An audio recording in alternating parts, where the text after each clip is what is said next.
विदाई। उन दोनों की बातें सुनकर सभी लोगों की आंखें भर आई थी और सब भरी आंखों से भी मुस्कुरा उठे थे। सबकी आंखों में नमी छोड़कर सबकी लाडली अवनी आंखों में तमाम खुशियों और आने वाली जिंदगी के सुहाने सपनों को सजाए हुए मयंक के साथ अपने घर से विदा होकर मथुरा के लिए निकल गई। सोनम, प्रिया, अंजलि, रश्मि सब नम आंखों से उन दोनों की गाड़ी को तब तक देखती रही जब तक कि मयंक की गाड़ी अस्थाना हाउस के गार्डन को पार करते हुए बाहर के मेन गेट से एग्जिट गेट की तरफ नहीं चली गई। कुछ देर बाद सब लोग भारी मन से अंदर लौट आए। कुछ रिश्तेदार तो अवनी की विदाई के साथ ही अपनी विदाई के लिए भी तैयार बैठे थे और थोड़ी ही देर में कुछ लोग अपने अपने बोरिया बिस्तर समेट कर वहां से जाने को तैयार हो गए। रागिनी जी और कविता जी ने उन सबको रिटर्न गिफ्ट और खाने के पैकेट्स थमा दिए थे। घर के कुछ लोग उन सबको स्टेशन छोड़ने के लिए तो कुछ लोग एयरपोर्ट छोड़ने के लिए निकल गए थे। प्रिया और सोनम ने बचे हुए लोगों के लिए चाय बनाई और अंजलि और रश्मि ने सबको चाय सर्व की। चाय पीते हुए ही डाइनिंग हॉल में ये डिसाइड हुआ कि अब सौरांजलि और रश्मि कुछ समय के लिए अपने अपने परिवार वालों के साथ समय बिताने के लिए वापस अपने अपने घर जाएंगे। पुणे जाने में अभी कुछ दिन और बचे हुए थे और पिछले कुछ दिन सभी लड़के लड़कियों के अपने अपने परिजनों के साथ कुछ खास अच्छे नहीं बीते थे, तो उसकी कमी पूरी करने के लिए अब बची हुई छुट्टियां वो लोग एक साथ मनाएंगे और इस बीच शादी और सगाई की थोड़ी बहुत शॉपिंग भी हो जाएगी। सुजीत वधावन ने वहीं बैठे बैठे ही उन सबकी एयर टिकट्स बुक कर दी और शाम की फ्लाइट से वापस चंडीगढ़ जाने की प्लानिंग हो गई। विजय मेहरा ने सुजीत वधावन और उनकी पूरी फैमिली को आज रात चंडीगढ़ में उनके ही घर पर रुककर डिनर करने का इन्विटेशन दे दिया था, जिसे वधावन ने बहुत प्यार से मान भी लिया था। रश्मि की फैमिली को यूं तो अलग अलग जाना था पर एयरपोर्ट तक तो साथ ही जाना था, ये सोचकर वो सब हंस पड़े। सब दोस्तों का जाने का डिसाइड होने के बाद सब लोग गार्डन के लिविंग एरिया में बैठे हुए आने वाले दिनों की प्लानिंग कर रहे थे। तो फाइनली अब सब कुछ सही हो रहा है हम सबकी जिंदगी में, अंजलि ने खुश होते हुए कहा। यार सच में मुझे तो अभी भी सब कुछ सपने जैसा लग रहा है। कहाँ तो हम सबके पेरेंट्स मान ही नहीं रहे थे और कहाँ अपना सिर्फ हमारी शादी के लिए मान गए, बल्कि डिनर इन्विटेशन और शादी और सगाई की शॉपिंग भी साथ में करने के लिए कहा जा रहा है। रश्मि भी खुद में ही मगन दिख रही थी। पर यार मेरी प्रॉब्लम के बारे में तो किसी ने कुछ गौर ही नहीं किया, पुलकित ने मुंह बनाते हुए कहा। लो अब तुझे क्या दिक्कत हो गई बाबा, रवि ने कुर्सी पर चौड़ियाते हुए कहा। हाँ बे, वैसे भी बाबा लोगों को तो कोई प्रॉब्लम होनी नहीं चाहिए, वो क्या ना कि बाबा लोग तो मोहमाया से दूर रहते हैं। सौरभ ने रवि की तरफ एक आंख विंक करते हुए कहा। साले बोंगड़, अपनी शादी की डेट फिक्स होने की खुशी में ज्यादा उड़ मत, वरना एक ही पंच में ना आसमान से जमीन पर पटक दूंगा तुझे, पुलकित ने मुंह बिसोर कर कहा। ओए बाबा जी की गाल है, इतने उखड़े हुए क्यों हो, रवि ने पुलकित के कंधे पर हाथ रखते हुए कहा। ओए खोत्या, तुम दोनों की शादी तय हो गई है और इस डेविल ने तो मौके पर चौका नहीं, साला सीधा सीधा छक्का ही मार दिया। अब बचा कौन? मैं, पुलकित ने अपनी छाती पर दोनों हाथों को लगाते हुए कहा। साला मैं तो अब भी फील्डिंग में ही लगा हुआ हूँ और वो भी बाउंड्री पर, जहाँ तक बॉल आती ही नहीं है, या तो बीच में ही कोई रोक लेता है या फिर सीधा 6 में बाउंड्री पार कर जाती है। पुलकित की बातों में दम तो था और उसकी बातें सुनकर सौरभ और रवि दोनों हौले हौले मुस्कुरा रहे थे। रुक जाओ सालों, मेरी मदद करने की जगह तुम दोनों मेरा मजाक बना रहे हो, तुम्हें तो मैं छोड़ूंगा नहीं। पुलकित उन दोनों के पीछे पीछे दौड़ पड़ा और सौरभ और रवि अपनी जान बचाते हुए आगे आगे भाग रहे थे और चिल्ला रहे थे। साले बाबा, तेरी शादी नहीं हो रही है तो हमें क्यों दौड़ा रहा है तू? वहीं कुर्सियों पर बैठी हुई अंजलि और रश्मि उन तीनों की पकड़म पकड़ाई देखकर हंसी से लोटपोट हुए जा रही थी। सोनम और प्रिया अंदर सामान समेटने में कविता जी और रागिनी जी की मदद कर रही थी और वहीं अमित भी अंबर और कार्तिक के साथ मिलकर खुराना फार्म हाउस जाकर वहां से टेंट और बाकी का सामान वापस टेंट हाउस पहुंचा रहा था। दिल सबके उदास थे पर सब खुश भी बहुत थे। आखिर आज उन सबकी लाडली अवनी अपनी जिंदगी की नई शुरुआत करने के लिए अपने हमसफर के साथ अपने घर चली गई थी। सब अपनी उदासी को छिपाने के लिए कोई ना कोई रास्ता निकाले हुए थे। कुछ लोग थकान का कहकर सो गए थे और कुछ लोग काम निपटाना है कहकर काम में डूबे हुए थे और कुछ लोग सौरभ और रवि की ही तरह पुलकित को चिढ़ा रहे थे और अपनी अपनी उदासी को छिपाने की कोशिश कर रहे थे। शाम होते होते रश्मि और सौरांजलि अपने पेरेंट्स के साथ एयरपोर्ट जाने के लिए तैयार थे। वो सब केवल अमित के आने का वेट कर रहे थे, जो अंबर के साथ फ्लोरिस्ट और केटरिंग वाले का बकाया भुगतान करने के लिए मार्केट तक गया था। अच्छा सुनो आलू, तुम वहाँ जाकर जो भी शॉपिंग करोगी ना, हमें जरूर दिखाना। वैसे तो हमारा बड़ा मन था कि तुम्हारी शादी की शॉपिंग हम खुद अपने हाथों से करें, पर हम इसमें भी बहुत खुश हैं कि तुम अपनी शादी की शॉपिंग अपने घर वालों के साथ करोगी। सोनम लास्ट के बचे हुए कुछ मिनट्स अपनी बेस्टी के साथ बिता रही थी। अरे मेरी राधा रानी, तुम तो कतई चिंता ना करो इस मामले में, मैं कितनी भी खरीदारी कर लूं अपनी शादी की, पर राधा रानी शादी का जोड़ा तो तेरे साथ ही मिलकर खरीदूंगी मैं। आखिर तेरी पसंद ही तो मुझे मेरी शादी में सबसे अलग और सबसे खूबसूरत बनाएगी। हाँ, अंजलि ने सोनम का दिल बहलाते हुए कहा। अंजू बेटा चलो, देर हो रही है। अंजलि की माँ की आवाज आती ही सोनम ने अपनी आंखों की नमी को साफ करते हुए कहा। अच्छा जाओ आलू, सब तुम्हें बुला रहे हैं, खूब मजे करना वहाँ सबके साथ, मिलते हैं हाँ कुछ दिनों में। हाँ मेरी राधा रानी, और ये तुम बात बात पर रोना मत करो, हाँ अब जल्दी से हंसो, जिससे तुम्हारे मुस्कुराते हुए चेहरे को ही मैं अपनी यादों में लेकर जाऊं यहाँ से। अंजलि ने सोनम के आंसू पोंछते हुए कहा। सोनम हंसते हुए बोली लो हंस दिया हम, अब खुश? बहुत खुश। अंजलि ने उसे अपने गले से लगा लिया। सोनम ने रश्मि को भी गुड बाय बोला और खूब मजे करने के लिए कहा। रश्मि ने भी सोनम को गले लगाकर कहा कि सोनम जानती हूँ तुम्हारे लिए ये थोड़ा सा टफ टाइम है, पर मुझे विश्वास है कि तुम इसे आसानी से हैंडल कर लोगी, और फिर तुम्हारे साथ अमित तो है ही। हाँ रश्मि आप सही कह रही हैं, सोनम ने हौले से मुस्कुरा दिया था। ओके बाबा, डेविल आ गया, मौका देखते ही अपनी प्रॉब्लम उसके सामने रखना, क्या पता डेविल के हाथों तेरा भी कल्याण हो जाए। सौरभ ने पुलकित के कान में फुसफुसाते हुए कहा। तू पहले यहाँ से निकल और मुझे मिल पुणे में। बेटा कुछ दिनों बाद ना मैंने तेरी वाट ना लगाई ना तो मेरा नाम भी पुलकित नहीं। पुलकित ने झूठा गुस्सा दिखाते हुए कहा। सबको गुड बाय बोलकर और खासतौर पर अमित से सब लोग मिलकर एयरपोर्ट के लिए निकल गए। जाते जाते सुमित्रा जी ने अमित से सोनम का खास ख्याल रखने के लिए कहा और उसे सही समय पर सच बताने के लिए कहा। आप परेशान मत होइए, मैं यहाँ सब संभाल लूंगा। अमित सबके सामने सुमित्रा जी को बस यही दिलासा दे पाया था। अखिलेश जी और किशोर जी 2 अलग अलग गाड़ियों में सौरांजलि और रश्मि के परिजनों को लेकर एयरपोर्ट के लिए निकल पड़े। उन सबके जाते ही दादी ने भी अमित की तरफ देखते हुए कहा कि ए था लोग भी अठे से जाने की तैयारी कर ले। पर कहाँ दादी, अमित को सच में कुछ समझ नहीं आया था। हे हमारा राम जी, छोरे था अपनी बिंदनी के साथ के अठे ही रहोगे, बानू था अपने घर लेकर को नहीं जाओगे। दादी ने अमित की नासमझी पर सर पीट लिया था। दादी की बात सुनकर अमित सोनम की तरफ देखने लगा था और सोनम शर्माते हुए अंदर चली गई थी। गृह प्रवेश। शाम तक अस्थाना हाउस में बस कुछ ही लोगों की चहल पहल रह गई थी। शाम को खाने की तैयारी हो रही थी और धरा और उपासना बुआ सबकी पसंद के हिसाब से खाने की तैयारी कर रही थी। बिंदनी, ब्याह तो डुग्गू और सोनम का भी हुआ सा, तो फिर इन दोनों को भी तो घर जाना चाहिए से। दादी ने अंदर कमरे में कुछ कपड़ों की पैकिंग कर रही कविता जी के सामने बैठे हुए कहा। हाँ माँ, आप सही कह रही हैं, मैं बस इसी की तैयारी कर रही थी, कविता जी ने मुस्कुराते हुए कहा। थोड़ी देर में कविता, दादी, प्रियल सोमित को अपने साथ लेकर डुग्गू की धन्नों में सवार होकर रघुवंशी हाउस के लिए निकल गए। अखिलेश जी वहीं अस्थाना हाउस में ही रुके रहे। करीब आधे घंटे बाद डेविल अपनी एंजल के साथ रघुवंशी हाउस के बाहर खड़ा था। कविता जी और दादी फुर्ती के साथ अंदर जाकर सोनम के गृह प्रवेश की तैयारी करके बाहर आ गई। पीयू सोमित को अपने साथ लेकर दरवाजे तक आई और फिर कविता जी ने दोनों की आरती उतार कर टीका किया। बेटा सोनम, अपने दाहिने पैर को कलश पर मारकर कलश में भरे चावल को बिखरा दो और फिर दोनों लोग अंदर आ जाओ। पुलकित एक किनारे खड़े होकर अमित के चेहरे की खुशी को बस मन भर कर देख रहा था। रुक जा छोरे, तने घड़ी जल्दी अंदर आने के, दादी ने अमित को रुकने का इशारा करते हुए कहा। बिंदनी, क्या हमारी छोरी अपने पैर आते चल कर अंदर जावेगी? दादी ने कविता जी की तरफ देखते हुए पूछा। सॉरी माँ, वो जब तक मैं बताती डुग्गू अंदर आने लगा था। डुग्गू, इस घर की परंपरा है कि दूल्हा अपनी दुल्हन को अपनी गोद में उठाकर अंदर लाता है, तो अब तुझे भी सोनम को अपनी गोद में उठाकर अंदर लाना है, कविता जी ने फौरन अपनी गलती सुधारते हुए अमित से कहा। अमित ने एक नज़र साथ में खड़ी सोनम की तरफ देखा, जो दादी और माँ की बातें सुनकर नजरें झुकाए खड़ी थी, पर वो घबरा रही थी कि इस तरह से सबके सामने वो अमित की गोद में कैसे। सोनम की मनोदशा समझकर अमित ने कविता जी की तरफ देखते हुए कहा, अरे माँ, ये सब जरूरी है क्या? बहुत थकान हो रही है, I want to have some rest, please माँ। अमित ने थोड़ी नानुकुर करते हुए कहा। वाह भाई, क्या एक्टिंग कर रहा है साले, मनी मन कूद रहा होगा इस परंपरा को सुनकर, और दिखा ऐसे रहा है जैसे कि कोई इंटरेस्ट ही नहीं है इसे। पुलकित मनी मन अमित की नौटंकी पर मुस्कुरा रहा था। ओह हाउ रोमांटिक, पीयू सोमित की तरफ देखते हुए बोली। पीयू, ये तुम्हारे घर का खानदानी रिचुअल है, इसका मतलब कि तुम्हारे पापा ने भी तुम्हारी माँ को अपनी गोद में उठाया होगा और तुम्हारे दादा ने भी दादी को गोद में उठाया होगा, है ना? पुलकित ने पीयू की तरफ शरारत से देखते हुए कहा। हाँ ऑफ कोर्स, अब दादा दादी के टाइम पर तो मैं नहीं थी, तो मुझे नहीं पता कि ये सब सच में हुआ था या फिर नहीं। पीयू का ध्यान अब भी सामने खड़े सोमित की तरफ ही था, जो आंखों ही आंखों में एक दूसरे से इजाजत ले रहे थे उस रिचुअल को पूरा करने की, और वो ये जान ही नहीं पाई थी कि पुलकित उसकी खिंचाई कर रहा था। ओह रियली, मतलब तुम दादा दादी के टाइम पर नहीं थी पर माँ पापा के टाइम पर थी? पुलकित के चेहरे पर शरारत तैर रही थी। हाँ, वेरी फनी। पीयू ने मुंह बनाकर पुलकित की तरफ देखा और फिर से सामने देखने लगी। वैसे अच्छा ही हुआ कि ये रिचुअल रघुवंशी के यहाँ है, सचांस के यहाँ नहीं तो मैं तो बेहोश हो जाता, पुलकित ने पीयू को छेड़ते हुए कहा। हाउ मीन, मुझे उठाने में तुम बेहोश हो जाते? पीयू ने चिढ़ते हुए पुलकित से कहा। अब 50 किलो की बोरी मुझे मेरी बाहों में उठानी पड़ेगी तो फिर मुझे तो बेहोश होना ही है ना। पुलकित ने प्रिया की तरफ बेचारगी से देखा, जैसे कि उसे अभी के अभी पीयू को गोद में उठाना पड़ गया था। कितने दुष्ट हो तुम पुलकित, जाओ, मुझे तुमसे कोई बात नहीं करनी है। पीयू ने पुलकित की तरफ आंखें चढ़ाकर देखा और वहां से मुंह बनाकर अंदर रसोई की तरफ चली गई। पागल लड़की, पुलकित ने मनी मन हंसते हुए कहा और फिर फोन निकालकर फूल वाले को फोन करने लगा। डुग्गू बेटा जल्दी कर, मुझे अभी रागिनी के घर वापस जाना है, वो वहाँ अकेले अभी सब कुछ नहीं संभाल पाएगी। कविता जी ने डुग्गू को टोक दिया था, जो अभी भी खड़े होकर सोनम के चेहरे की तरफ ही देखकर उसके दिल के हाल को जानने की कोशिश कर रहा था। अरे छोरे, तन्ना यो छोरा आज कुछ घना शर्मीला कोनी लागे से, दादी ने नजरें टेढ़ी करके पुलकित से पूछ लिया। अब दादी जी, ये मैं कैसे बता सकता हूँ, डुग्गू को मुझसे बेहतर तो आप जानती है ना, पुलकित ने अचकचाते हुए कहा। अगर हमारी बात करे है तो फिर तो ये लड़का घना नौटंकी कार्य से कैसे माँ इस छोरे की दादी से, और थाने घड़ी चौखी बात कैसे छोरे कि इसे हमारे से बेहतर और कोई जान सके कोनी। दादी ने भी एक आंख विंक करके कहा और फिर शरारत से मुस्कुरा उठी। माय गॉड, जैसे डेविल अपने आप में सिंगल पीस है ना, वैसे इसकी दादी भी है अपने आप में सिंगल एंटीक पीस, एकदम पावरी। पुलकित ने एक नजर दादी पोते पर डाली और मुस्कुराने लगा। खैर, अमित ने सोनम को अपनी गोद में बहुत प्यार से और आराम से उठाया और अपनी रूम की तरफ चल दिया। इस समय सोनम ने एक बार भी अमित की तरफ नजर उठाकर नहीं देखा और उसके कंधे को अपनी हथेली से मजबूती से पकड़े रही। दादी ने दोनों की बलाएं लेते हुए कहा, रे महारा राम जी, हमारे बच्चों को दुनिया की हर बुरी नजर से बचा के रखना। इधर रोहतक, अधिराज चौधरी का घर। आज कितने दिनों बाद मेरी बच्ची घर आ रही है।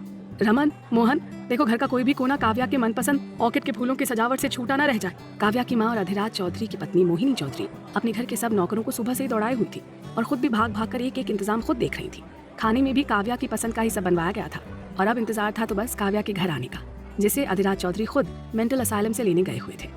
थोड़ी देर बाद गाड़ी का हॉर्न सुनाई पड़ते ही मोहिनी आरती की थाली लेकर दरवाजे की ओर दौड़ पड़ी, काव्या का स्वागत करने के लिए। काव्या रिटर्न्स। येलो कलर के चूड़ीदार सलवार सूट में काव्या चौधरी बिल्कुल डिसेंट लग रही थी और उसके लुक को और भी खास बना रही थी उसके चेहरे की सौम्य मुस्कुराहट। ओह मेरी बच्ची, कब से तेरा इंतजार कर रही थी मैं। तुझे देखा है तो अब जाकर कलेजे को ठंडक मिली है मेरे। मोहिनी ने काव्या की नजर उतारते हुए कहा, आजा बेटा अंदर आजा। देख तो सही, पूरे घर को तेरी ही पसंद के सफेद ऑर्किड्स के फूलों से सजाया है और खाना भी तेरी ही पसंद का बनाया है मैंने। काव्या ने कुर्ती भी नजर पूरे घर पर डाली और फिर मोहिनी की तरफ देखकर बोली, इट्स ब्यूटीफुल मॉम। जा बेटा तू फ्रेश होकर आजा, तब तक मैं खाना लगवाती हूँ। मोहिनी ने काव्या के सर पर प्यार से हाथ फेरते हुए कहा, जी मॉम। काव्या ने सधी हुई आवाज में कहा और अपने कमरे की तरफ चली गई। उसके जाने के बाद मोहिनी ने खामोश बैठे हुए अधिराज चौधरी को चाय का कप पकड़ाते हुए कहा, क्या हुआ, आप इतने खामोश क्यों हैं? कोई बात है क्या? तुम्हें काव्या का बिहेवियर कुछ ज्यादा ही शांत नहीं लग रहा है? अरे तो इसमें हैरानी वाली क्या बात है? हमारी बेटी मेंटल असाइलम से पूरे महीने भर बाद वापस आई है। वहाँ रहकर जरूर इसने कुछ अच्छी बातें सीखी होंगी। मानसिक तनाव दूर करने की स्पेशल क्लासेस ली हैं, तो ये बदलाव तो उसमें आना ही था। मुझे तो बहुत खुशी है कि हमारी कव्वू अब पहले से भी ज्यादा समझदार और गंभीर हो गई है। मोहिनी ने ऊपर कमरे की तरफ देखते हुए कहा, जहाँ इस वक्त काव्या अपने कमरे में सजी एक एक चीज को अपने हाथों से छूकर देख रही थी। या काश ऐसा ही हो जैसा कि तुम सोच रही हो मोहिनी, क्योंकि इस बार अगर काव्या का दिमाग डिस्टर्ब हुआ तो फिर उसे मजबूरी में मुझे मेंटल हॉस्पिटल वापस भेजना पड़ेगा। डॉक्टर सब्रवाल ने मुझे चलने से पहले काव्या की पूरे महीने भर की रिपोर्ट दी थी और मुझे बताया था कि कुछ केसेस में पेशेंट या तो बिल्कुल खामोश हो जाता है और या फिर एकदम से वायलेंट हो जाता है, और दोनों ही कंडीशंस पेशेंट्स की मेंटल हेल्थ के लिए घातक हो सकती हैं। काव्या का जरूरत से ज्यादा शांत रहना और इतना सौम्य व्यवहार करना मुझे कुछ अटपटा लग रहा है। अधिराज चौधरी के चेहरे पर गंभीर भाव थे और मोहिनी चाहकर भी इस सच्चाई से मुंह फेर कर खड़ी नहीं हो सकती थी। काव्या अपने रूम की वॉल्स पर अपने एएफएमसी के पुराने दिनों की फोटोज देख रही थी और अचानक से उसकी एक नजर लास्ट ईयर की फाइनल सेमेस्टर के बाद की फोटोज पर चली गई, जिसमें वो रश्मि, मोनिका, सौरभ, रवि, पुलकित और अमित के साथ खड़ी थी। हर फाइनल सेमेस्टर एग्जाम्स के बाद एक एनुअल फोटो एल्बम के लिए शूट होता था और ये कुछ फोटोज काव्या ने उन्हीं में से निकलवाए थे। सब कुछ कितना अच्छा चल रहा था ना। मैं, रश्मि, मोनिका, तुम और बाकी के सभी दोस्त कितनी मस्ती किया करते थे। मानती हो कि तुम मुझे कुछ खास पसंद नहीं करते थे और मुझसे दूर रहा करते थे, पर फिर भी मुझे विश्वास था कि एक दिन तुम मुझे पसंद करने ही लगोगे। पर मेरी एक गलती ने तुम्हें मुझसे कितना दूर कर दिया, इतना कि अब मुझे तुम तक पहुंचने में बहुत मेहनत करनी पड़ेगी। काव्या ने उसके फोटो फ्रेम में अमित की फोटो पर अपनी उंगलियां चलाते हुए कहा, हाँ गलती तो मुझसे ही हुई थी। मैंने उस 2 टके की लड़की को हल्के में ले लिया और अपनी उस एहसान फरामोश दोस्त रश्मि पर विश्वास किया। पर इस बार काव्या चौधरी कोई गलती नहीं करेगी। तुम भले ही अमित की फियांसे बन गई हो सोनम वशिष्ठ, पर अमित रघुवंशी की पत्नी तो काव्या चौधरी ही बनेगी और इस काम के लिए मुझे किसी रश्मि की जरूरत भी नहीं पड़ेगी। बस इंतजार करो मेरे एएफएमसी को ज्वाइन करने का। तुम्हें अमित की जिंदगी से इतनी दूर कर दूंगी कि अमित चाहेगा भी तो भी तुम तक नहीं पहुंच पाएगा। काव्या की जहर बुझी मुस्कुराहट नीचे बैठे अधिराज चौधरी के डर पर मोहर लगाने के लिए काफी थी। इधर दिल्ली, रघुवंशीज हाउस। अमित सोनम को अपनी बाहों में उठाए हुए अपने रूम में आ गया और उसने बहुत आराम से सोनम को नीचे अपनी गोद से उतार दिया। सोनम अब भी अमित के कंधों को पकड़े हुई थी और अमित के हाथ अब भी उसकी पतली सी कमर को घेरे हुए खड़े थे। आप ठीक तो है ना मिसेस रघुवंशी? अमित ने धीरे से उसके कानों में गुदगुदा दिया था। सोनम को कुछ ऐसा ही एहसास छूकर गुजर रहा था। हाँ, अब वो सच में मिसेस रघुवंशी बन गई थी। अपनी सड़ू अकड़ू एरोगेंट साहिब की धर्मपत्नी मिसेस सोनम अमित रघुवंशी बन गई थी। उसने नजरें उठाकर अमित की तरफ देखा जो उसे ही बहुत प्यार से देख रहा था। हमें जो होना था वो तो न जाने कब का हो चुका है, अब और क्या होगा हमें? सोनम अमित की आंखों में झांकते हुए बोली और फिर नजरें झुकाकर मुस्कुराने लगी। अच्छा, जरा मुझे भी तो बताइए क्या हो चुका है आपको, जिसके होने के बाद अब आपको और कुछ भी होने की हसरत ही नहीं रह गई। अमित ने सोनम की झुकी हुई नजरों में झांकते हुए कहा। सोनम ने नजरें उठाई और कहा, आपको सच में नहीं पता? जब तक आप नहीं बताएंगी मुझे कैसे पता चलेगा? हाँ, अमित को शरारत सूझ रही थी। तो फिर जाइए, हम भी नहीं बताने वाले हैं आपको कुछ भी, और वैसे भी हमारी ये फीलिंग्स ना हमारे साहिब के लिए हैं, ये हम आपको क्यों बताएं? सोनम ने इतराते हुए कहा और खुद को अमित की बाहों की गिरफ्त से छुड़ाते हुए वहां से जाने लगी। ऐसे कैसे नहीं बताना है आपको? अमित ने भी फौरन उसकी एक बाह को मोड़कर उसकी पीठ से उसे टिका दिया और उसकी आंखों में झांकते हुए कहा, आप सीधे तरीके से बताएंगी या फिर? हमें छोड़िए, दर्द हो रहा है हमें। सोनम का चेहरा दर्द से लाल हो उठा था। शायद गलती से ही सही, पर अमित ने सोनम की उसी बाह को पकड़कर मोड़ दिया था जिसे अदम्य ने कुछ घंटे पहले कसकर मरोड़ दिया था, और उसी जगह पर दोबारा कसकर पकड़े जाने की वजह से वो फिर से दर्द करने लगी थी। Oh sorry, really very sorry for this. Amit ने फौरन उसे बिस्तर पर बैठाया और ड्रॉर से एक पेन रिमूविंग क्रीम लेकर सोनम की कलाई पर लगाने लगा।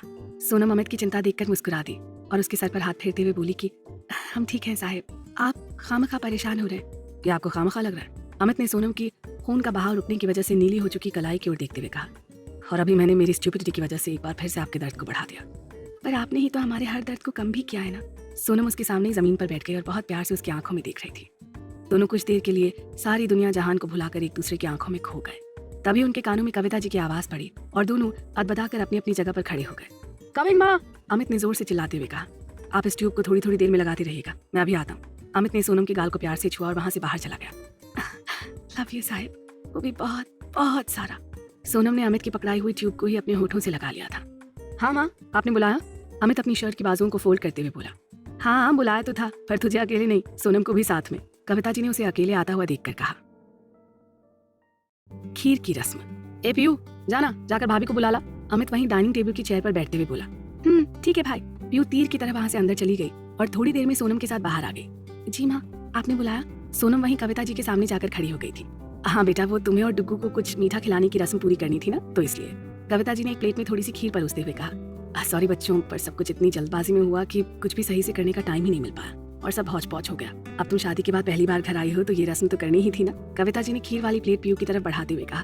लो पीयू, अपने हाथों से अपने भाई भाभी को मीठा खिलाओ। पीयू बहुत एक्साइटेड थी ये रस्म करने के लिए और उसने इस चक्कर में पुलकित का वेट भी नहीं किया, जो बाहर बरामदे में किसी से फोन पर कुछ जरूरी बात कर रहा था। अरे अरे, wait for me Priya, I am coming. Pulkit फटाफट फोन काटते हुए अंदर की तरफ भागा। दादी पुलकित की इस जल्दबाजी को देखकर मुस्कुरा उठी और बोली, अरे हमारा राम जी, ये दोनों छोरा छोरी बिल्कुल राम मिला जोड़ी से, दोनों ही घनी जल्दी के घोड़े पर सवार रहे वैसे। अरे माँ, अगर ये खीर इस पीयू की बच्ची ने बनाई है तो फिर I am damn sure I am not going to taste this kheer. Sorry, Amit ने बिदकते हुए कहा। माँ देखो ना भाई क्या कह रहे हैं। पीयू किसी छोटी बच्ची की तरह पैर पटकते हुए बोली। ओफो डुग्गू, ये क्या बचपना है, अब तो सुधर जा। तेरी शादी हो गई है और तेरी पत्नी तेरे साथ ही बैठी है, क्या सोचेगी वो तेरे बारे में? कविता जी भी मुस्कुरा रही थी। सॉरी माँ, पर मैं किसी के सोचने के चक्कर में खुद को शहीद नहीं करवा सकता हूँ। पीयू के हाथों की बनी खीर को खाने से अच्छा है कि मैं 2 चम्मच नमक और मिर्च मिलाकर खा लूं। कम से कम मुझे पता तो रहेगा कि मैंने नमक और मिर्च ही खाया है। ये पीयू खिला तो खीर रही है, पर पता नहीं इस खीर में इसने क्या क्या मिलाया हो। अमित ने एक नजर टेढ़ी करके पीयू की तरफ देखा और फिर उसे चिढ़ाने के लिए उसकी तरफ जीभ निकाल दी। देखो ना माँ, भाई मुझे चिढ़ा रहे हैं, जाइए फिर, मुझे भी आपको कोई खीर वीर नहीं खिलानी है, मैं सिर्फ सोनम को ही खिलाऊंगी, और अब आप कहोगे ना तो भी नहीं खिलाऊंगी आपको। पीयू ने 1 चम्मच खीर ली और सोनम को खिला दी। पुलकित ये सब हरकतें अपने फोन के वीडियो रिकॉर्डिंग में रिकॉर्ड कर रहा था। कविता जी और दादी सामने सोफे पर बैठी हुई मुस्कुराते हुए उन दोनों की उठापटक देख रही थी। क्यों परेशान कर रहे हैं आप पीयू को, खा लीजिए ना, 1 ही चम्मच सही। सोनम ने मनी मन अमित से कहा। अब एंजल कुछ रिक्वेस्ट करे डेविल को और डेविल न माने, अब ये कैसे हो सकता है? कोई नौटंकी, चल खिला दे तू भी क्या याद करेगी कि किस दिलदार भाई से पाला पड़ा था तेरा। अमित ने भारी एटीट्यूड से कहा। हाँ, पर मुझे नहीं खिलानी है किसी एटीट्यूड की दुकान को खीर, ये रखिए चम्मच, जिसका मन करे वो खुद लेकर खा ले। पीयू ने भी मुंह बनाते हुए कहा और दोनों हाथों को जोड़कर मुंह फेर कर खड़ी हो गई। सोच ले, फिर तो किसी को नेक भी नहीं मिलेगा। अब जब तू खीर नहीं खिलाएगी तो फिर यह है ना मेरा जीजा। ओए पूज्य जीजा जी, अब मेरी बहन ने तो मुझे खिलाना नहीं है मीठा, तो फिर तू ही आ जा और आकर अपने साले को मीठा खिला दे, और इस रस्म को निभाने का नेक भी तू ही रख लियो। अमित ने पुलकित को अपने पास आने का इशारा करते हुए कहा। हैं, ये दोनों भाई बहन पागल वागल हैं क्या? मैं ही क्यों बलि का बकरा बनाया जा रहा हूँ? अमित की बात मानता हूँ तो पीयू नाराज, और नहीं मानता हूँ तो डेविल नाराज। हाय रब्बा, खैर राखी। पुलकित धीरे कदमों से अमित की तरफ चल पड़ा, पर इससे पहले कि पुलकित अमित को खीर खिलाने के लिए चम्मच उठाता, पीयू ने चम्मच पकड़ते हुए कहा, भाई को खीर तो मैं ही खिलाऊंगी और इनसे नेक भी मैं ही लूंगी। वाह, बच गया यार, नहीं तो आज इन भाई बहनों ने तो मुझे सूली पर लटका देना था। पुलकित के चेहरे पर कुछ ऐसे एक्सप्रेशन थे उस वक्त। माँ, डॉक्टर को फोन करके दवा पूछ लेना। अब इसकी बनाई खीर के बाद मुझे दवा की जरूरत तो पड़ने ही वाली है ना। अमित ने पीयू के हाथ को पकड़कर चम्मच मुंह में रखते हुए कहा। पीयू ने भी जबरदस्ती चम्मच मुंह में ठूस दी थी अमित के, और अमित ने जानबूझकर चम्मच अपने मुंह में दबा ली थी और शरारत से मुस्कुराकर कहा, ऐसे खीर खिलाएगी ना तो तुझे मिलेगा मेरा थप्पड़। और अमित ने उसके सर पर हल्के से हाथ मार दिया। क्यों परेशान कर रहा है पीयू को डुग्गू, एक दिन ये भी चली जाएगी अपने घर, तो फिर बस याद करते रह जाना इसे। कविता जी ने डुग्गू को समझाने के लिए कहा था, पर अमित ये सुनकर उदास हो गया और पीयू को अपने सीने से लगाकर बोला, तभी तो इसके साथ हर पल मस्ती करता रहता हूँ, जिससे मेरी जिंदगी में कोई भी पल ऐसा ना हो जिसमें पीयू की शरारतें शामिल ना हो। और वैसे भी ये तो हमेशा मेरी आंखों के सामने रहेगी, और इसकी जरा सी भी खरोच पड़ना ये बाबा नहीं बचेगा। अमित ने शरारत से मुस्कुराते हुए पुलकित की तरफ देखा। पुलकित ने आंखों ही आंखों में इशारा करके अपने सर को झुकाकर अमित की हर सजा को अपनी मंजूरी दे दी थी। क्या भाई आप भी, जब आप मुझे इतना प्यार करते हो तो फिर सताते क्यों? पीयू उसके गले लगी हुई बोली। वो इसलिए क्योंकि तुझसे उलझे बिना मेरा दिन पूरा ही नहीं होता, अमित ने प्यार से कहा और उसके माथे को चूम लिया। लव यू भाई। पीयू ने अमित को कसकर पकड़ लिया था। लव यू टू माय शरारती बच्चा। अमित भी उसे अपने अंक में छुपाए हुए खड़ा था।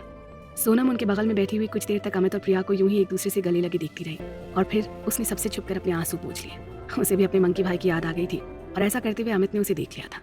अच्छा बच्चों, तुम लोग यहाँ आराम करो, मैं रागिनी के पास जा रही हूँ। अगर हो सका तो आज रात तक ही वापस आ जाऊंगी, नहीं तो कल दोपहर तक हम दोनों ही लोग आ जाएंगे। दादी अब यहीं रहेंगी, शादी में काफी थकान हो गई है इन्हें, तो अब दादी घर पर रहेंगी और आराम करेंगी। पीयू, खाना मत बनाना शाम को, मैं खाना पैक करके भिजवा दूंगी। सोनम बेटा, कल दोपहर में आने के बाद शाम को तुम्हारी पहली रसोई होगी, तो खबरदार जो उससे पहले तुमने रसोई में कोई भी काम किया। कविता जी ने सोनम को मीठी झिड़की देते हुए कहा। जी माँ, हम ध्यान रखेंगे, सोनम ने मुस्कुराते हुए कहा। कविता जी सबको जल्दी ही आने का बोलकर रागिनी के घर चली गई थी। छोरी, मारे नू जरा हमारे कमरे में छोड़ कर आ जा, जे शाम को थारी माँ आ जाए तो फिर मारे नू बता देना, नहीं तो फिर माँ घना आराम करना चाहू सु, घनी कमर अकड़ गई बैठे बैठे। दादी ने पीयू से कहा तो पीयू ने जी दादी कहकर उनका हाथ थामा और उन्हें उनके कमरे में लेकर चली गई। और डुग्गू, एक्सक्यूज मी, मैं जरा एक कॉल करके आता हूँ, कहकर पुलकित भी वहां से हट गया। आप जरा चलिए मेरे साथ।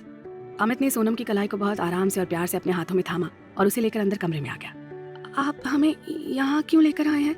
सोनम की जान सूखे जा रही थी और ये बात वो अमित को कह भी नहीं सकती थी। क्यों लेकर आया हूँ से क्या मतलब है आपका? अमित ने सोनम को अपने सामने खड़ा किया और उसके कंधों पर अपने दोनों हाथों को डालकर उसकी आंखों में देखने लगा। अमित की शरारत। यो छोरा छोरी परेशान करण का एक मौका कते छोड़े कोणी। आप मेरी धर्मपत्नी जी हैं। हमारी शादी को हुए यही कोई 14 घंटे 20 मिनट और 10 सेकंड हो चुके और मेरा ये बेचारा सा दिल आपको सही से 14 सेकंड भी महसूस नहीं कर पाया। अमित के चेहरे पर शरारत तैर रही थी। जी? सोनम की आंखें हैरानी से और बड़ी बड़ी हो गई थी। जी हाँ, अमित ने धीरे से कहा और सोनम को पीछे अलमारी से टिकाकर खड़ा हो गया। सोनम की धड़कनें फिर से 100 की स्पीड पर धड़क रही थी और उसके माथे पर पसीने की बूंदें चुहचुहाने लगी थी। अब भी आपको समझाना पड़ेगा कि मैं आपको यहाँ लेकर क्यों आया हूँ। अमित ने एक हाथ अलमारी पर रखा और दूसरे हाथ से सोनम के चेहरे को अपनी तरफ करते हुए धीरे से पूछा। सोनम के होंठ कांप रहे थे। उसे कुछ समझ में ही नहीं आ रहा था कि वो क्या कहे। उसका चेहरा भले ही अमित के चेहरे के सामने था, पर नजरें अब भी जमीन में मिली जा रही थी। कुछ बोलेंगी नहीं? अमित सोनम के इतने नजदीक था कि उसकी सांसें सोनम को अपने चेहरे पर मालूम पड़ रही थी। वो हम सोनम चुप हो गई थी। इससे आगे वो कुछ कह ही नहीं पा रही थी। अमित ने सोनम को अपने नजदीक खींचा और उसकी कमर में हाथ डालकर बोला, आपको मुझसे घबराने की जरूरत कब से पड़ने लगी जान? हमारी शादी ही हुई है जो हमारे रिश्ते को और गहरा बना देगी, पर इन सब में आपको मेरे ऊपर से विश्वास नहीं हटाना चाहिए ना। सोनम अमित की तरफ देखने लगी थी। हाँ प्रिंसेस, हम अब भी पति पत्नी से पहले दोस्त हैं और दोस्ती एक दूसरे के साथ खुलने का मौका देती है, घबराने का नहीं। अमित ने सोनम के चेहरे को अपने हाथों में भरकर कहा, आप मयंक से बात कर लीजिए, आपको अच्छा लगेगा। ये उन्हें याद करके खुद को दुख पहुंचाने की कोई जरूरत नहीं है। अमित ने सोनम के हाथ में उसका फोन देते हुए कहा, जो आज सुबह से ही सोनम के पास से गायब था, जिसे अमित ने सुबह से ही पूजा घर से उठाकर अपने पास रख लिया था। मयंक से बात करके थोड़ी देर आराम कर लीजिए। अगर किसी चीज की जरूरत हो तो बता दीजिएगा, मैं पीयू को भेज दूंगा आपके पास। अमित ने सहजता से कहा और मुस्कुराकर वहां से जाने लगा। साहिब, सोनम ने अमित के हथेली को अपने हाथों में थाम लिया था। अमित पलटकर उसकी तरफ देखने लगा। थैंक यू, सोनम ने कृतज्ञता से कहा। You are most welcome princess, Amit ने सौम्यता से कहा और वहां से चला गया। सोनम ने मयंक के नंबर पर अपनी उंगलियां चला दी। हर रिंग के साथ उसकी दिल की धड़कनें बढ़ रही थी और फिर जैसा कि उसे अंदाजा था, फोन 2-3 बार की घंटी के जाने के बाद ही रिसीव हो गया। कैसी है मेरी छोटी? मयंक ने फोन उठाते ही पूछ लिया। बहुत अच्छे हैं भाई, आप सब वहाँ पर कैसे हैं? सोनम ने अधीर होकर पूछा। सच कहूँ तो तेरे बिना कुछ भी अच्छा नहीं लग रहा है बिट्टू, पर तू अब अपने घर पर है और बस यही बात हम सबकी खुशी का रीजन है। अपने आंसू पोंछते हुए सोनम बोली, हमें भी आपकी बहुत याद आ रही है भाई, पर हम खुद को संभाल लेंगे। मुझे पता है कि मेरा गुड्डा बहुत समझदार है, वो खुद को और दूसरों को संभालना बहुत अच्छी तरह से जानती है। भाई, पापा कैसे हैं और माँ कैसी है? पापा अच्छे, अभी तो यही बैठे हुए थे, पर अब शायद पड़ोस के भार्गव अंकल जी के साथ बाहर चले गए और बाकी के सब लोग भी ठीक ही होंगे। मयंक ने उखड़े हुए स्वर में कहा, भाई कल रात जो कुछ भी हुआ था ना, उसमें माँ का कोई दोष नहीं था, तो फिर आप क्यों उनसे नाराज हैं? मानता हूँ कि कल के वाकये से उनका कोई लेना देना नहीं था, पर वो मामी जी और मामा जी और वो नालायक अदम्य, वो सब वहाँ दिल्ली बुलाए तो माँ नहीं थे ना, जबकि वो अच्छी तरह से जानती थी कि उन तीनों के मन में क्या चल रहा था। नहीं भाई, माँ तो उन तीनों पर विश्वास करती थी। उन लोगों ने माँ के विश्वास को धोखा दिया। वो नहीं जानती थी कि उन लोगों के मन में और खासतौर पर अदम्य के मन में इतना घटिया सब कुछ चल रहा था। आप प्लीज माँ को माफ कर दीजिए और उनसे बात कर लीजिए ना भैया। हमने उनकी आंखों में एक अजीब सा सूनापन देखा था और वो हमें बिल्कुल भी अच्छा नहीं लग रहा था। मयंक ने उससे टालते हुए कहा, छोटी तू वहाँ के लोगों की पसंद ना समझ को समझ, अब यहाँ मैं देखता हूँ मुझे क्या करना है। अच्छा ठीक है, अब भाभी कहाँ है? हमें पता है कि अभी आप बाहर हॉल में ही बैठे होंगे और वो अंदर रूम में होंगी, तो अब जैसे ही आप भाभी से मिले ना, हमारी बात करवा दीजिएगा उनसे। हम उन्हें खुद भी फोन कर सकते थे, पर फिर सोचा कहीं वो बिजी ना हो, इसलिए नहीं किया। हाँ ठीक है, मैं करवा दूंगा तुम्हारी बात अबू से। अच्छा भाई, हम रखते हैं। अपना और सबका बहुत ख्याल रखिएगा। बिल्कुल गुड़िया, और तुम भी अपना बहुत ख्याल रखना और सबको खुश रखना। सोनम की आंखों में आंसू थे, पर होठों पर मुस्कुराहट थी, जो ये बता रही थी कि वो सच में कितनी खुश थी। आंखों को झपकाते उठाते हुए सोनम को पता नहीं कब नींद आ गई, वो जान ही नहीं पाई। तो तूने आगे का क्या सोचा है? पुलकित गार्डन में बैठा हुआ क्रिकेट बॉल से खेलते हुए बोला। मैंने शांकी भाई से बात की है। अमित ने बिना उसकी तरफ देखे कुर्सी पर पीठ टिकाते हुए कहा। Tuku, are you sure about it? Pulkit ने तेजी से अपनी तरफ आती हुई बॉल को अपनी हथेलियों में छुपा लिया था। हाँ, और कोई रास्ता नहीं है फिलहाल। कुछ दिन बाद पुणे जाना है और वहाँ पहुंचकर महीने भर से पहले फुर्सत मिलने से रही, और मैं इतना लंबा रिस्क लेने के फेवर में बिल्कुल भी नहीं हूँ। अमित आंखें बंद करके जैसे मन ही मन महीने भर का कोई खाका खींच रहा था अपने दिमाग में। पर महीने भर तक तो सोनम भी हमारे साथ ही रहेगी ना। पुलकित भी अब अमित के सामने चेयर पर बैठ गया था। हाँ, उसके बाद मुझे पुणे छोड़ना है और सोनम को वहीं रहना होगा, मेरे और हम सबके बिना। अमित ने पुलकित को कुछ याद दिलाते हुए कहा। ओह हाँ, पुलकित को तुरंत अपनी गलती का एहसास हो गया था। नहीं, मैं ये बिल्कुल नहीं कह रहा हूँ कि सोनम कमज़ोर हैं, और ना ही मैं कभी चाहता हूँ कि वो खुद को कमज़ोर समझे, पर जब नुकसान करने वाले अपने ही होते हैं ना, तो सतर्क रहना ज़रूरी है, और वो तो सबको अपनी ही तरह समझती हैं, स्वीट और सिंपल। इतनी टेंशन में बात करते हुए भी सोनम का जिक्र आते ही अमित के चेहरे पर मुस्कुराहट आ गई थी। Don't worry about all this यार रुक्कू, सब ठीक हो जाएगा। फिलहाल तो तू अपनी और सोनम की आने वाली जिंदगी पर फोकस कर। पुलकित ने एक हाथ उसके कंधे पर रख दिया था। अरे उसमें क्या फोकस करना है, सोनम मेरी आंखों के सामने है और मेरे लिए इससे ज्यादा और इससे बड़ी सुकून की बात और कुछ हो ही नहीं सकती। कुछ पलों के लिए ही सही, पर अमित के चेहरे पर एक इत्मीनान, एक संतुष्टि दिख रही थी। पर डुक्कू, तेरी शादी हुई है आज और तू, पुलकित की बात पूरी भी नहीं हो पाई थी और अमित वहां से जाने लगा। ओए डेविल, बात तो पूरी सुन ले, पुलकित ने उसे टोकते हुए कहा। I know what rubbish you want to say. Amit ने आगे चलते हुए बिना पलटे उसकी बात का जवाब दे दिया था। ओए भूतनी के, जिसे तू रबिश बोल रहा है ना, उसको फर्स्ट ना। पुलकित इससे ज्यादा कुछ और बोल नहीं पाया। अमित इस बार पलटा और उसके मुंह पर हाथ रखते हुए बोला कि आई am not interested in all this right now, so please can you stop your nonsense. Seriously, I mean, तू अपनी फर्स्ट नाइट। पुलकित चुप हो गया था क्योंकि फिर से डेविल उसे घूर रहा था। ये शादी मैंने सोनम को दुनिया के और खास तौर से उसके ही अपनों की गंदी नजरों से और सवालों से बचाने के लिए की है। इस वक्त मेरी पहली प्रायोरिटी सोनम की खुशी और उनका कंफर्ट है। ये वक्त उन्हें मेरे साथ महफूज होने का एहसास दिलवाने का है। बाकी उन्हें मैं प्यार कितना करता हूँ, यह एहसास दिलवाने के लिए मेरा प्यार और मैं किसी एक खास रात या दिन के मोहताज नहीं है। अमित पुलकित के सामने खड़ा मुस्कुराते हुए बोला और फिर वहां से अंदर चला गया। धत तेरे की, ये डेविल तो मेरा और मेरी पीयू का प्लान चौपट कर देगा। नहीं बाबा Pulkit Dev, you have to do something, नहीं तो डेविल तो तुझे बाद में देखेगा। उससे पहले डेविल की बहन तेरी बलि चढ़ा देगी, और वो भी डेविल की पूज्य दादी जी के चरणों में।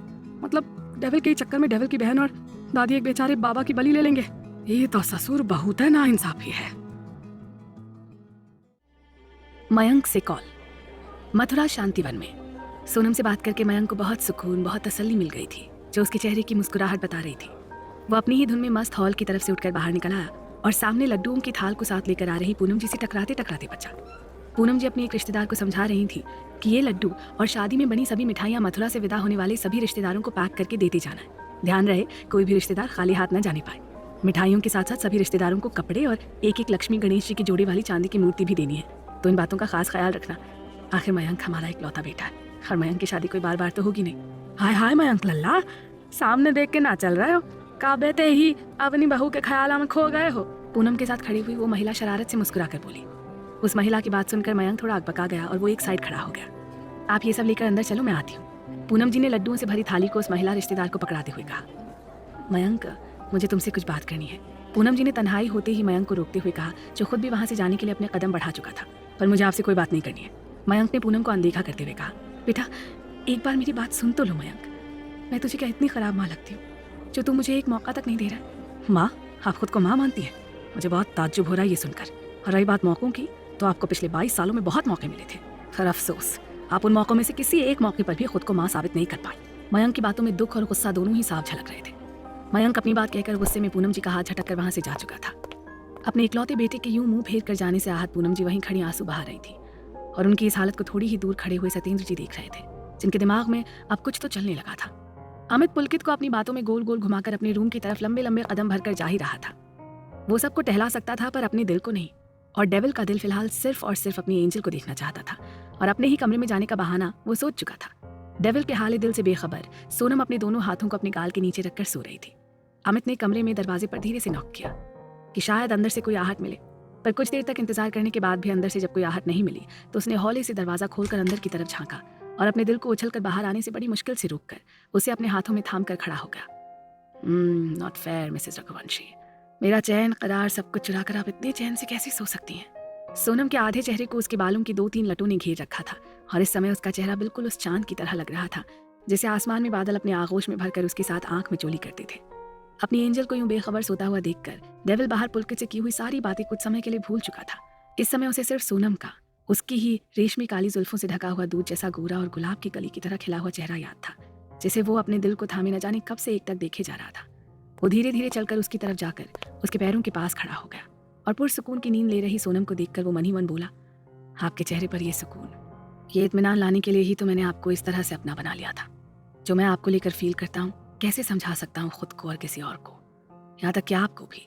पुणे से लौटकर कुछ समय के लिए आप फिर यहीं रहेंगी और मुझे आपको छोड़कर चले जाना है, पर अपने जाने से पहले आपकी ज़िंदगी में जहर घोलने वालों को मैं हमेशा हमेशा के लिए आपसे दूर कर दूंगा, जिससे आप यहाँ बिना किसी तकलीफ के रह सकें और मैं आपको चैन से रहता देखकर वहाँ सुकून से रह सकूं। अमित सोनम को सिर्फ जी भर कर देखना चाहता था, इसलिए कुछ समय बाद वो वहाँ से जाने के लिए पलटा ही था कि सोनम की आंख खुल गई और रूम में पिन ड्रॉप साइलेंस के बीच अमित को देखकर वो अपनी जगह से उठकर बैठ गई। यूं तो अमित नहीं जान पाता कि जिसके आराम में वो खलल नहीं डालना चाहता था वो अब उसे ही हैरत से देख रही थी कि अपने ही रूम में वो इस तरह दबे पांव क्यों आया है। पर सोनम के कुछ ना बोलने के बावजूद उसके हाथों की चूड़ियों ने और पैरों में पहनी हुई पायल ने खुद ही अमित को बता दिया था कि वो जाग गई है। आप कब आए और हमें जगाया क्यों नहीं? पता नहीं हम कितनी देर से सो रहे हैं, सब बाहर होंगे और हम यहाँ अंदर सो रहे हैं। सब लोग क्या सोच रहे होंगे हमारे लिए? सोनम ने एक ही सांस में अपने सारे सवाल अमित के सामने खड़े कर दिए। आराम से प्रिंसेस, जरा सांस तो ले लीजिए। आप तो ऐसे घबरा रही हैं जैसे आपने कोई गुनाह कर दिया हो। अमित सोनम को रिलैक्स फील करवाने के लिए मुस्कुराते हुए बोला। हाँ पर वो। सोनम अमित को खुद की तरफ मुस्कुराते हुए देखकर झेंप गई थी और उसके शब्दों ने उसका साथ देने से मना कर दिया था। या आप हाँ वो पर से आगे क्यों नहीं बढ़ पाती हैं? माना कि आप मुझे देखकर खुद को मेरी आंखों में डूबने से रोक नहीं पाती हैं, पर आपको अपनी बात तो पूरी करनी ही चाहिए ना, अमित ने शरारत से मुस्कुरा कर कहा। अमित की ये बात सुनकर पहले तो सोनम चौंक गई। भले ही अमित ने ये सब उसे चिढ़ाने के लिए और परेशान करने के लिए कहा था, पर कहा तो एकदम सच ही था। पर फिर खुद को संभालते हुए उसने अमित की तरफ आंखों को बड़ा करते हुए देखा और मुंह बनाकर बोली, हाँ कुछ भी। रियली? अगर ऐसा नहीं है तो फिर आप इतना घबरा क्यों जाती हैं? कहाँ खो जाती हैं आप? अमित ने सोनम की एक बाह को उसकी कोहनी से पकड़कर उसे अपने करीब लाते हुए कहा। सोनम की पलकें शर्म से बोझल हो गई। आप हर बार हमसे क्यों ये सब जानना चाहते हैं? सोनम की नजरें सीधे अमित की नजरों से उलझ गई थी जाकर। अमित ने मुस्कुराकर सोनम के माथे को चूम लिया और कहा कि बस आपके मुंह से सुनने का मन होता है कभी कभी, इसलिए। सोनम भी अमित की बात सुनकर मुस्कुरा दी थी। Room share. आप आराम कीजिए, मैं तो बस अपना ट्रैक सूट लेने आया था, अमित ने सोनम से कहा और अलमीरा खोलकर अपने कपड़े निकालने लगा। आप कहीं जा रहे हैं? सोनम ने पूछ लिया। बिल्कुल नहीं, भला मैं आपको छोड़कर कहाँ जाऊंगा, अमित ने भी शरारत से कहा और फिर अपने काम में लग गया। तो फिर आप ये सब? सोनम की नजरें अमित के हाथों पर चली गई थी। अब रात में ये कपड़े तो पहनकर मैं सोने से रहा। अमित ने एक नजर अपने पहने हुए कपड़ों पर डाली और अपनी रॉ में कह दिया,